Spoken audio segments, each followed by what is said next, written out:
Somebody gave it to me. I do see all of that. That's for sure. See the waving?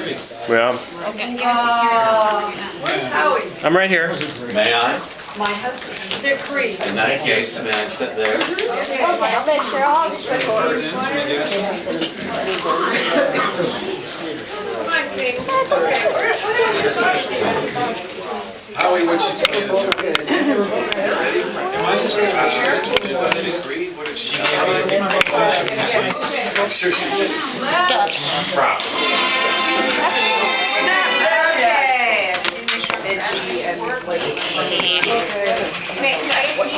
Oh, perfect. What? Oh. Hand out. Come on. Wow, that's a perfect view. Don't you think? Hand out. I'm just going to get off. More wine and I get off.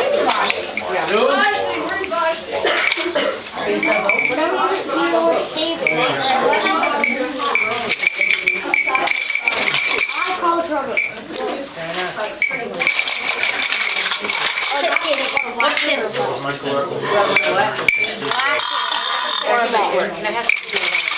Oh, I love these. Okay, we have WAP.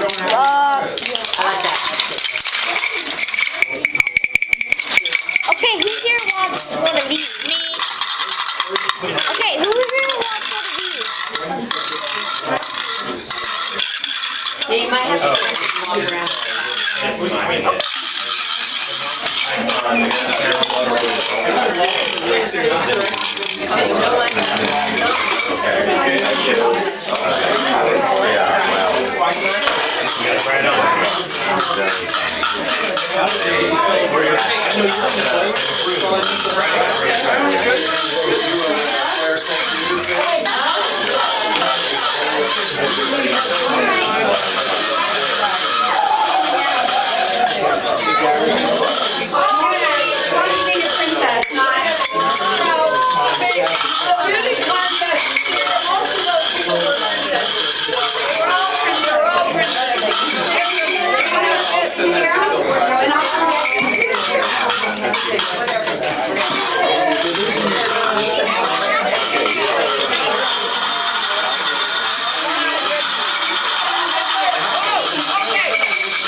This is hold it, not now. Thank you so much. Oh wait, This is called the Kleinberg Purim play.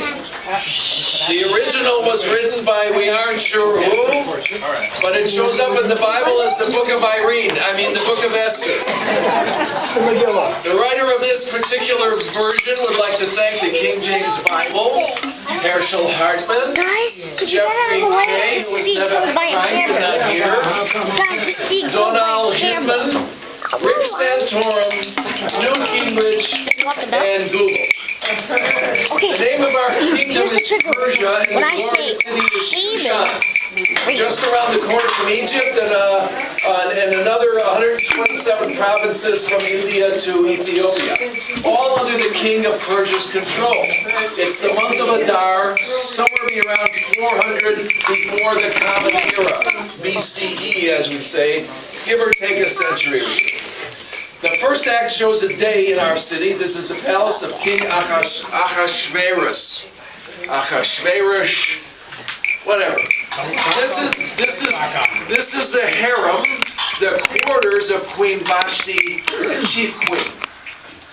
I'm pointing first to the queen's set, and then the queen's set and the king's set. There we go. Very elaborate. Over there are the quarters. Over there are the quarters of King Ahasuerus. Over there, somewhere over there. The king, not the sharpest pencil in the box, has been enjoying a week-long party for visiting dignitaries from his 127 provinces. Parties, drinking are his main royal chores. He does have a bit of a drinking problem. He's trying to think of a spectacular finish for his final party, for the final party. excuse me. Behold, the king is on the throne with bottle and glass. The servant stands here taking down orders. The queen is reading Ms. Magazine or something equally provocative. The jester shuts up and stands on the side. Oh, well, Jester. Yeah, thank you. This has to be a big deal party. I want to impress those 127th province guys who think they are big shots before they go back to the provinces. They need to know that I'm the boss. Just make sure there is plenty to drink and tell old Queenie that I want her to show up. I tell her to wear the jewels and including that big one, and the big ruby and the belly button. Anyway, I want these guys to recognize what a big potentation I really am. Oh!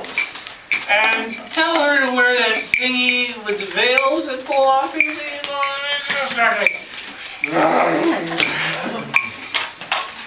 Yes, my lord.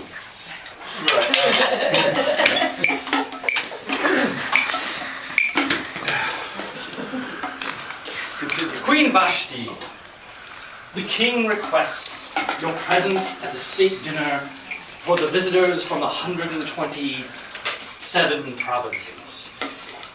He especially wants you to wear the thingy with the veils, the pull off. You are to wear all your royal jewels, including the ruby. Are you kidding? I am not going to participate in another of his drunken spectaculars. He just wants to show off to those hicks from the 127 provinces.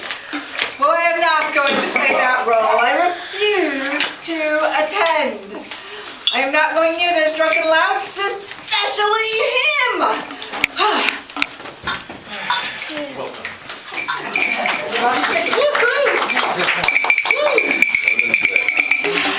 Oh, servant.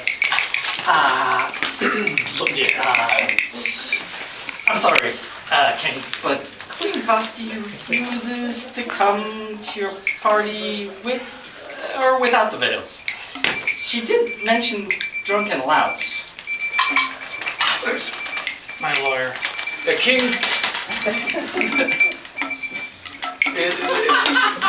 put away his cell phone and threw a drunken fit. Oh! When he heard this, he was so mad he didn't know what to do next. He usually didn't know what to do. Remember, he wasn't too smart and usually drunk. Here comes Hinman.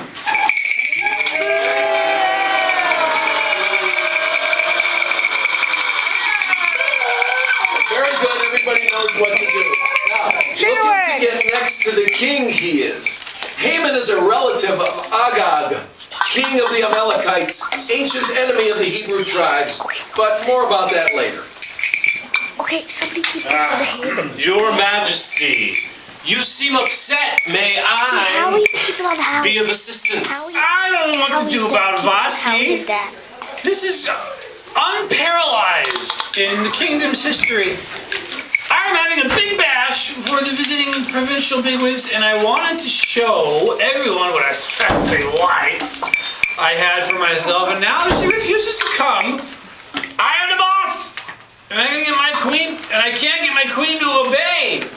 What will they think? Here, hold this to get The radical feminazis are succeeding in undermining the traditional family and convincing women that the professional accomplishments are the key to happiness, sir.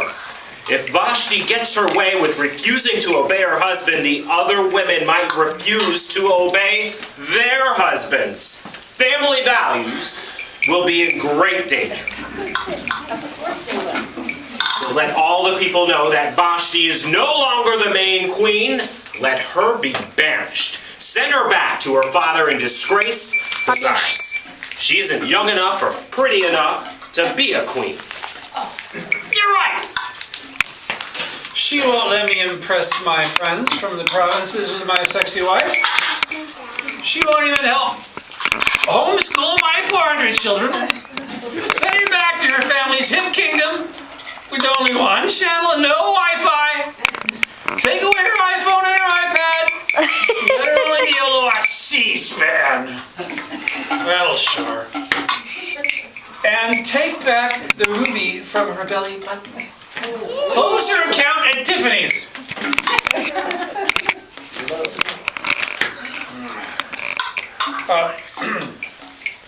What will I do for a queen?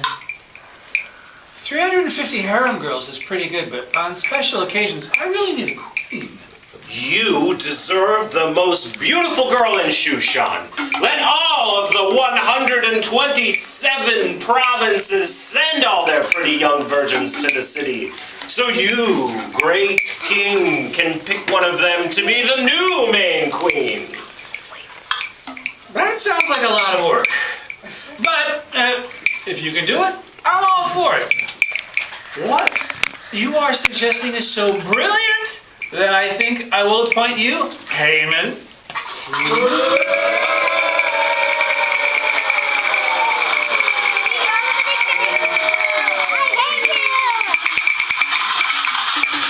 I will appoint you to be my new prime minister. But of course.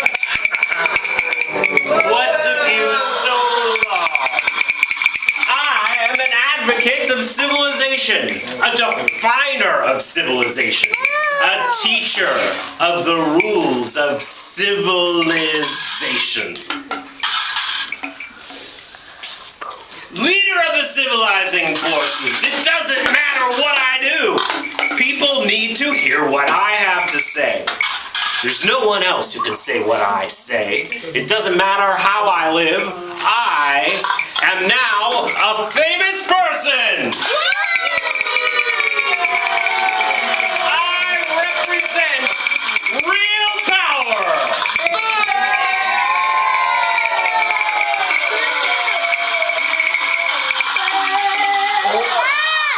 Old Jewish proverb. Those who get too big for their britches will be exposed in the end. Thank you, I take that as a compliment. Now, here's your part, which you are already very well acquainted with. This story is about a silly king, but most of all, it's about a wicked villain.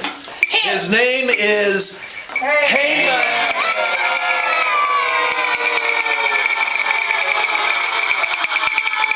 Every time you hear his wicked name, you groggle your groggers, or you can stamp your feet, or you can do both.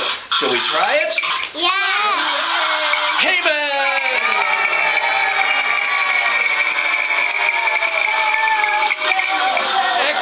Excellent, but when I put my hand up, you need to stop so we can go on with the story. Thank you very much.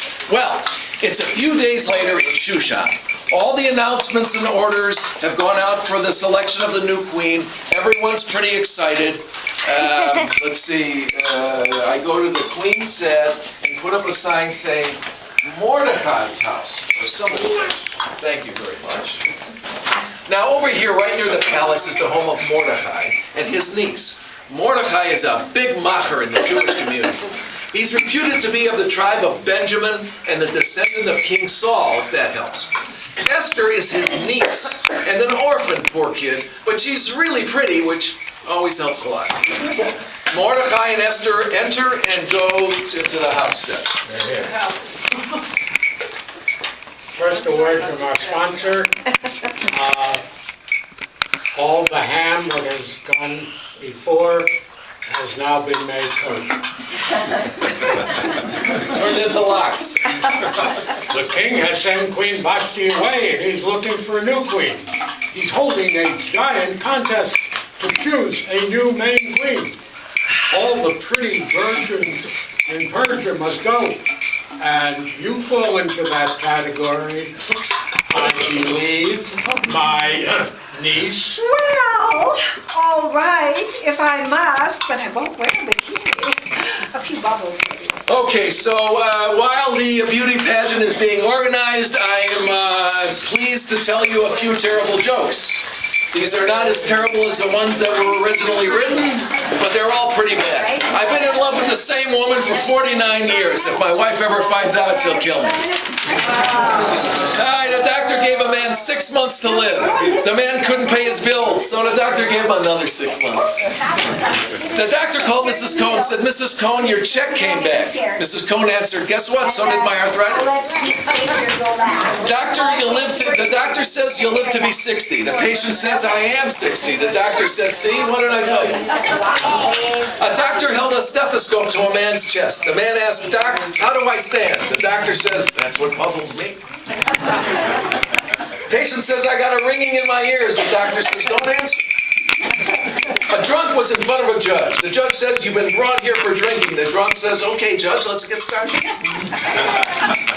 How's the beauty contest going? No, absolutely. The pageant is ready? Okay. Ready. So the big finish is, why do Jewish mothers make great parole officers? They never let anyone finish a sentence. All right, ladies and gentlemen, we come to the high water mark of our evening. I'd like to present to you the most beautiful young ladies in Shushan. All right, so if you'll pardon me, we're getting ready to start our beauty pageant.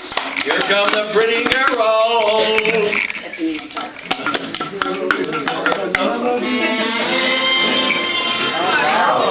All right, first we have the beautiful Miss Quote.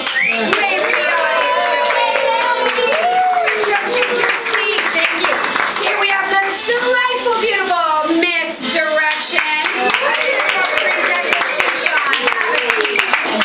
Here we have the exquisite Miss Giving.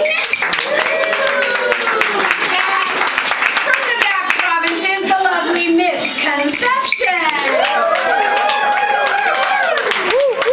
Notice she's a lovely girl with a dragon tattoo. We have here the amazing Miss Adventure. Unfortunately, on her last adventure, she took the adorable Misguided. And they got a little lost. Here we have someone everybody loves to hate, Misanthrope. And the lady who came in late, Mistake. And of course, from our own local girl, the beautiful Miss Esther.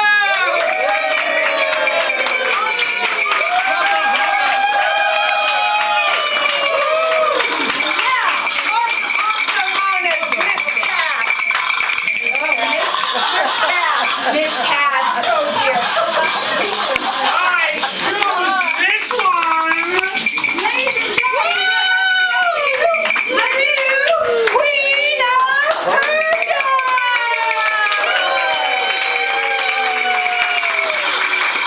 It would be a good idea if you didn't mention that you were Jewish and that you don't have a uniform. Oh, dang it. Limoncello Purim. Okay, can we continue while we're cleaning up? Well, Esther was queen and Haman was prime minister, and life went on as it often does. Esther was pretty much locked up in the harem, so Mordecai used to hang out around the palace gates to get word of her or to send her messages. Mordecai pacing back and forth.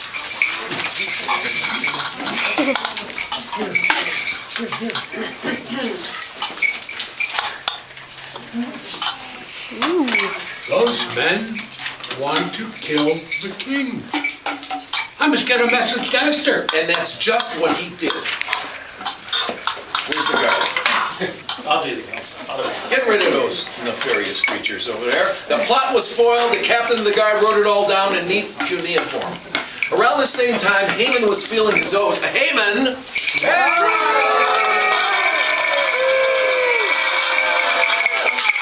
Was feeling his oats and passed a lot of mean, horrible laws. His favorite was that every person had to bow to him. Haman.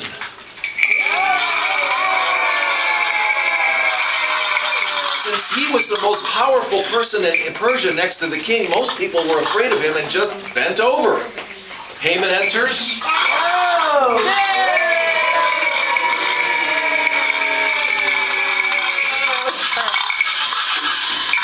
How dare you not bow when I walk by. I can bow. Bow this instant. I do not bow to such as you, Haman.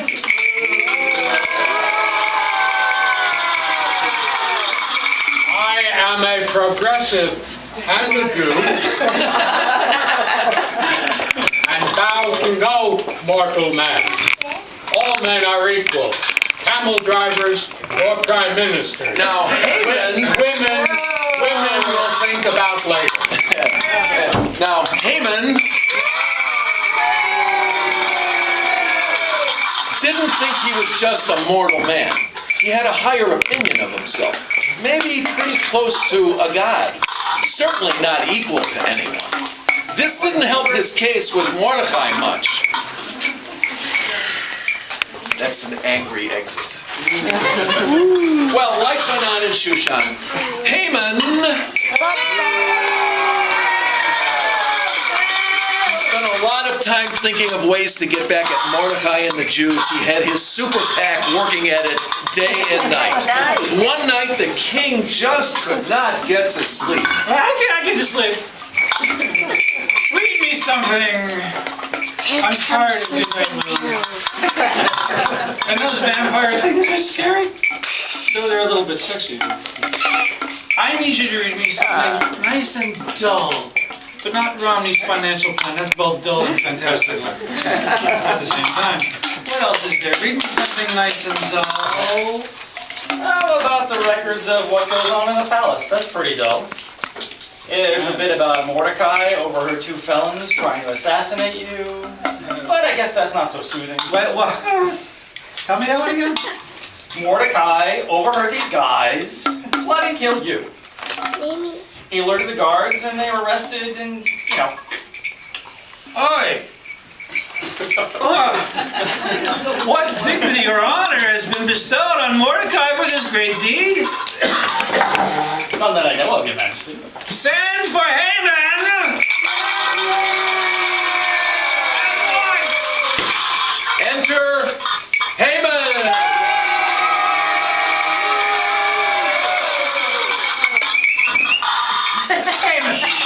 Again.